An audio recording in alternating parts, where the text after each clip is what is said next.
Segundo dados do IBGE, existem 6,3 mil favelas espalhadas pelo Brasil. Embora seja comum associar a favela a habitações construídas em morros, o termo é utilizado para se referir a qualquer conjunto de habitações irregulares, que apresentam carência de infraestrutura e de serviços públicos básicos. Hoje, vamos falar sobre a origem dessas habitações e mostrar como elas estão diretamente relacionadas ao nosso passado escravagista. Fala galera, tudo bem com vocês? Aqui é Joel Paviotti. Rapidamente veio pedir o like de vocês, que é o pagamento vital do YouTuber. Faça inscrição no nosso canal e ative o sininho para vocês receberem notificações toda vez que a gente lançar um vídeo novo.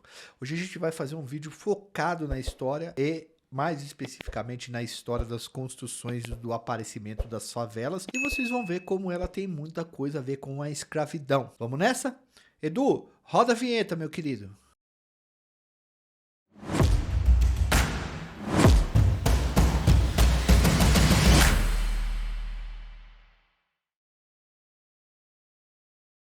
Galera, os primeiros registros de ocupações irregulares no Brasil são do final do período da escravidão, momento em que os escravizados libertos pela Lei do Ventre Livre em 1871 e do Sexagenário em 1885 se viram livres, mas sem nenhuma condição de adquirir um pedaço de terra para morar. Agora eu vou fazer um parênteses para explicar essas duas leis. A Lei do Ventre Livre era a seguinte: todo menino negro, menino ou menina negra escravizada, que fosse filho de escravizado, que nascesse a partir daquele momento, seria livre. Mas era meio uma lei para inglês ver, porque, mano, como é que você vai deixar uma criança sem a mãe ou sem o pai, que eram escravizados? Então, na prática, a criança seguia sendo escravizada dentro da fazenda. A Lei do Sexagenário dizia que todo homem e mulher escravizada acima de 60 anos, ele seria liberto. Mas poucos escravizados chegavam a 60 anos de idade, e se chegasse a fazer o que na rua se a idade produtiva já havia passado? Então essas duas leis eram leis para inglês ver. Então vamos voltar agora na história da origem das favelas, depois desse disclaimer, né, dessa explicação. É na virada do século XIX para o século XX, ou seja, de 1899 a 1901,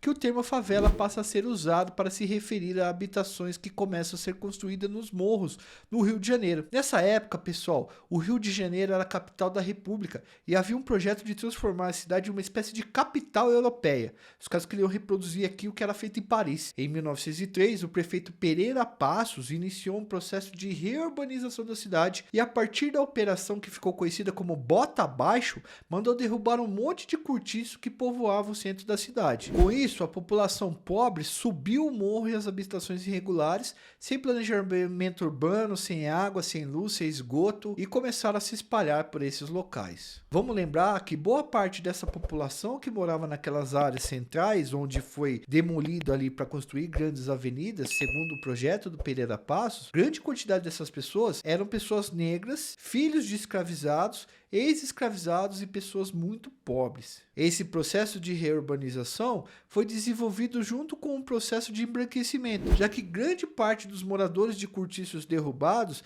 eram pretos e pardos, e são eles que se verão expulsos e obrigados a se abrigarem nos morros. Os documentos oficiais, galera, e veja bem, estamos falando de documentos oficiais sobre essas habitações que se formavam de favelas, diziam que elas eram reservatórios de germes e locais infestados de vagabundos e criminosos, revelando o preconceito que até hoje ainda marca o tratamento dado aos moradores dessas comunidades. Uma explicação também interessante para vocês é que na época os cientistas brasileiros, os médicos e políticos brasileiros acreditavam que se embranquecesse a população brasileira, o país atingiria um maior progresso. Então era da ideia desses políticos, médicos, criminalistas, cientistas, que a população embranquecesse. Quanto mais preto e pardo perdesse a vida e mais houvesse embranquecimento, mais a sociedade iria evoluir segundo esses pensamentos racistas. É por isso, por exemplo, que os políticos facilitaram a vinda de imigrantes brancos da Europa para o Brasil. A Lei Áurea, ela trouxe a liberdade para um imenso contingente de negros, mas não lhes ofereceu nenhuma proposta de inserção no mercado de trabalho ou de acesso à terra. Assim, os cortiços eram as únicas moradias possíveis para essa população. O editor já deve ter colocado uma foto de um cortiço aí para vocês verem como é que era um ambiente insalubre. Com a derrubada dos cortiços, subir o morro foi o que lhes restou. Desse modo, as habitações irregulares e condições subhumanas vão marcando a vida dessas pessoas pobres que foram expulsas expulsas do centro do Rio. A situação se agrava mais ainda quando as tropas que haviam lutado em Canudos em 1897 retornam à capital do Rio de Janeiro. A gente tem um vídeo falando sobre a revolta de Canudos, é interessante assistir. Sem condições de pagar o alto preço dos aluguéis no centro da cidade, os soldados que lutaram em Canudos passam a ocupar os morros, principalmente o Morro da Providência, que passou a ser conhecido como Morro da Favela, em alusão ao morro na região de Canudos que chamava favela. Favela era o nome de uma planta encontrada na região onde ocorreu a revolta de Canudos, e os combatentes adotaram o termo para se referir ao local onde passaram a viver no Rio de Janeiro. Os morros eram cheios de mato, de árvores e tal, e os caras foram lá, desmataram e montaram as casas. Com o passar do tempo, o termo favela passou a ser usado para designar todas as moradias que foram se alastrando pelos morros cariocas e por outras regiões do Brasil. Nos anos de 1950 e 60, houve uma migração grande que provocou um inchaço dessas grandes cidades brasileiras. Os imigrantes vinham sobretudo do Nordeste e do Norte, fugindo de secas ou da condição ruim de vida, e acabavam morando nas periferias da cidade. A população das favelas então foi se tornando cada vez maior. A pobreza e a falta de infraestrutura eram marcantes nesses locais, assim como o preconceito em torno de seus moradores, que eram vistos como gente perigosa, era visto como marginal, como gente de fora de uma sociedade civilizada. Com o passar do tempo, o tráfico de entorpecentes foi crescendo cada vez mais nesses locais e ocupando as lacunas deixadas pelo poder público, que nunca se fez realmente presente dentro das favelas no Brasil. Segundo dados do Instituto Locomotivo, qual nós vamos deixar aí nos comentários, atualmente cerca de 8% da população brasileira vive em favelas.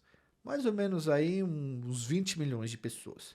De acordo com essa mesma pesquisa, 67% dos moradores de favelas são negros, ou seja, pretos e pardos.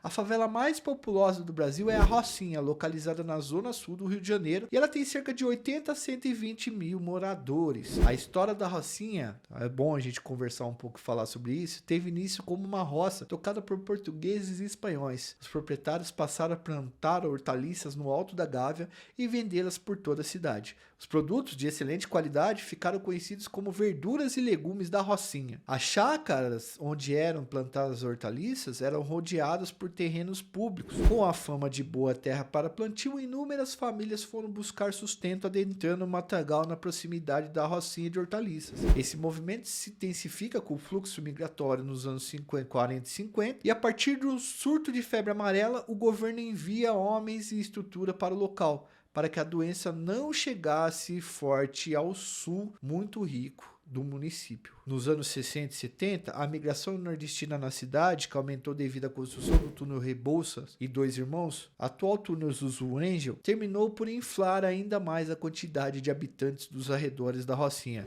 Nessa época, a quantidade de moradias e pessoas já configurava o local como uma grande favela, uma grande comunidade. No período conhecido como Milagre Econômico, no qual houve um boom de empregos no país, a Zona Sul, que era um local mais rico, oferecia as melhores e maiores oportunidades. O local mais barato para morar na região era a Rocinha. O fato impulsionou ainda mais o povoamento do local e, de uma vez por todas, o bairro virou a maior favela e uma das maiores do mundo. Conforme o último censo, o Rio de Janeiro é a cidade com mais gente vivendo dentro de favelas, 1,39 milhão de pessoas, seguido por São Paulo, com 1,28 milhão. Embora cada favela apresente as suas peculiaridades e histórias, todas elas são marcadas pelo abandono do Estado e pela ausência de políticas públicas voltadas para os seus moradores. No fim das contas, os moradores têm que se virar e se organizar ali para garantir uma mínima infraestrutura.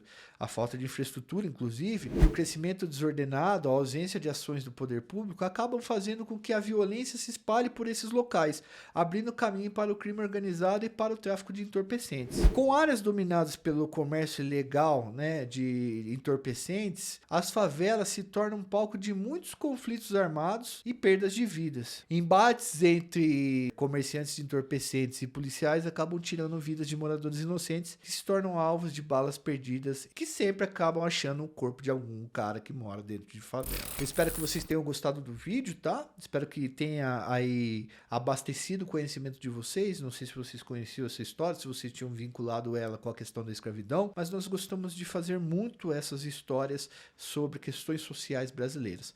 Lembrando que a gente vai deixar as referências no primeiro comentário e no final eu tenho que te pedir. Não esquece, né, galera? Like, inscrição no canal, ativar o sininho, compartilhar o vídeo, virar membro do nosso canal para ajudar a gente a produzir. A gente tem que assinar jornais, revistas, comprar livros, manter toda a estrutura do canal. E se quiser, aperta o botão valeu aí e deixa pra gente qualquer quantidade de doação em dinheiro que vai estar nos ajudando muito. A gente tem que pedir aqui porque quem paga as nossas contas são vocês. E a gente paga vocês com conhecimento. Um forte abraço a todos. Fui.